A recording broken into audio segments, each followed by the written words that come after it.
Today we're going to talk about what would happen to your brain if you ate no sugar for 21 days. That's 3 weeks. And I've done a lot of videos on how sugar impacts the whole body. Today we're just going to focus in on this brain. It's fascinating. And this video, it was inspired by a research paper out of the Journal of Clinical Endocrinology and Metabolism. And this study revolved around doing the ketogenic diet for 3 weeks and what it does to the brain just in 3 weeks. It's mind-blowing. It increased the blood flow to your brain by 22%. Now, you might at first say, well, 22% doesn't seem like brain improvements after no sugar for 3 weeks lot. But let's say you're an Olympic athlete and you're running around the track and someone just turned up the oxygen by 22%. Just think of the advantage of what 22% more oxygen could do in a race. We're talking about a significant boost in oxygen and nutrients to your brain. Even if you think when you exercise, if you were to restrict your oxygen by 22%, you would feel it. I mean, just think about if you go to sleep at night and someone turns down the blood flow and turns down the oxygen by 22%. Well, they actually call that sleep apnea. You're not going to sleep that great. You're going to wake up feeling tired. Well, 117, just by going on low carb, you can increase your blood flow significantly. And there's something else that's really cool. Your BDNF increases by 47%. What 1.28I is BDNF? Brainer-derived neurotrophic factor. This is a protein that tells your brain to grow, repair, and rewire itself, making more connections, growing new brain cells.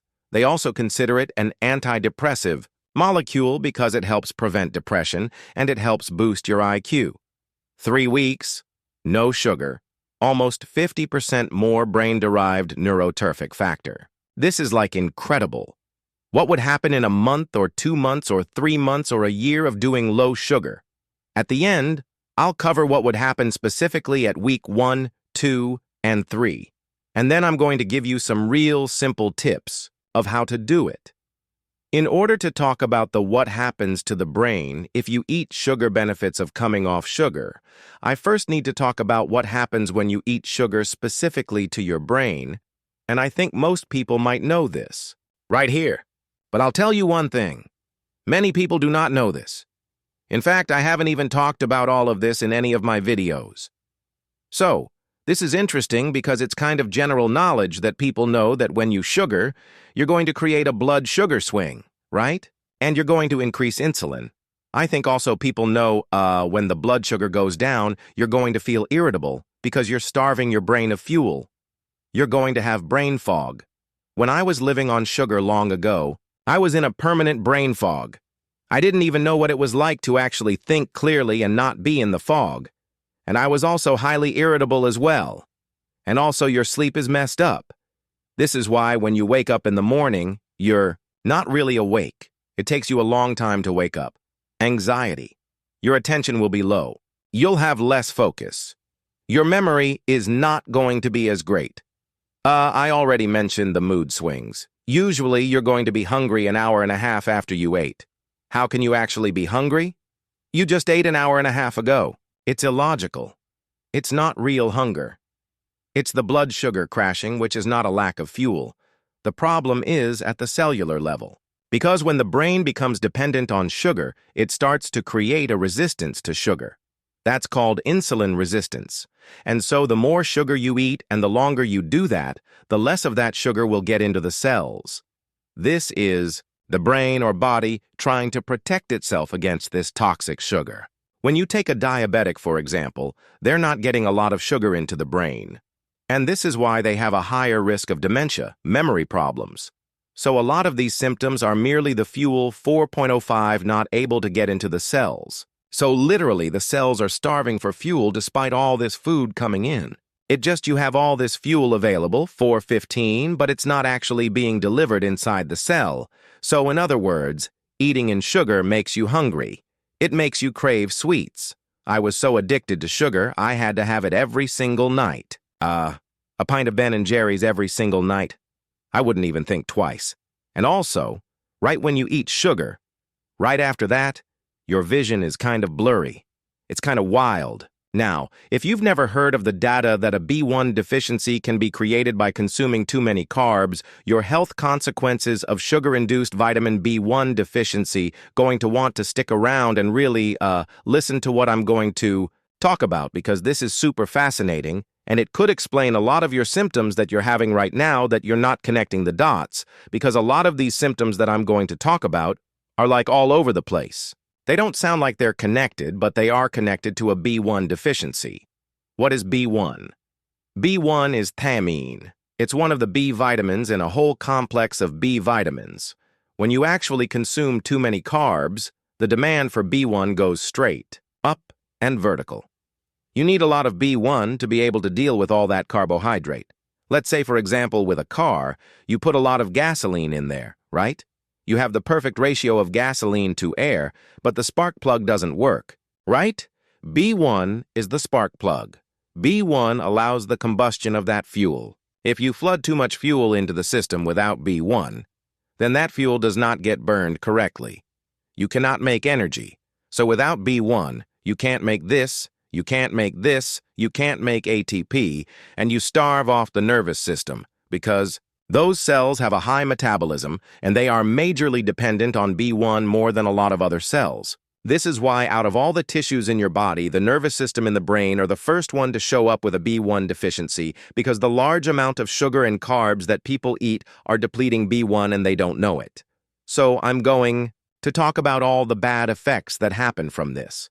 So then we can talk about all the good things that will happen if you don't consume sugar. One of the biggest things that suffers with a B1 deficiency is the autonomic nervous system, composed of the sympathetic and the parasympathetic nervous system. And that's like rest and digest, and this originates in the brainstem in the hypothalamus. That's where it's located, and without B1, these things are not going to work that well. So then what's going to happen to the rest of the body? Because we're getting a problem in the brain, which is the origin of where this starts. Well, you're going to get dry eyes. Why? Because the tear ducts don't release tears anymore. So you might have dry eyes and think it's maybe a vitamin A deficiency, or you need to put something in your eyes. No, it's a B1 deficiency. Air hunger. I used to have this. I didn't know what it was, especially when I would go to sleep at night. I couldn't get enough air. It wasn't satisfying me. That relates to a B1 deficiency because I was eating too much sugar. Bladder problems. You're urinating, but you can't get all the urine out. A lot of times men will think that's their prostate, when in fact it's simply the autonomic nervous system problem occurring because of the B1. Same thing with women that have bladder problems. They have retention of urine, and they think it's maybe structural from the uterus or this or that. Now, it's coming from this right here and this right here. So that can also lead to urinary tract infections and just a bladder that cannot contract as well as it should. Heartbeat issues. Now, this could start from a palpitation to a skip beat to an actual arrhythmia problem and come from a B1, because B1 is all about the nervous system and the connection to different parts of the body. And we call those nerves the pacemakers of the body. Dizziness. Why? Because the autonomic nervous system controls the adaptation to stress. So when you stand up, the blood should be contracted and go up to your brain. If it doesn't, you're going to feel light-aided, dizzy, and you can actually collapse. That condition, if it's severe enough, is called POTS. And that is a severe B1 deficiency because the autonomic nervous system is not working. Now, a lot of people have a mild problem of this. They don't realize it. They kind of get up and they have to kind of stabilize themselves because they're getting dizzy. I used to have that. I didn't know what that was. That's not normal. That's a problem with this right here. All right. Next one is low tolerance to stress. How many people do you know that have a very short fuse? You just say one little thing, and it triggers them, and then they blow up. They have no patience.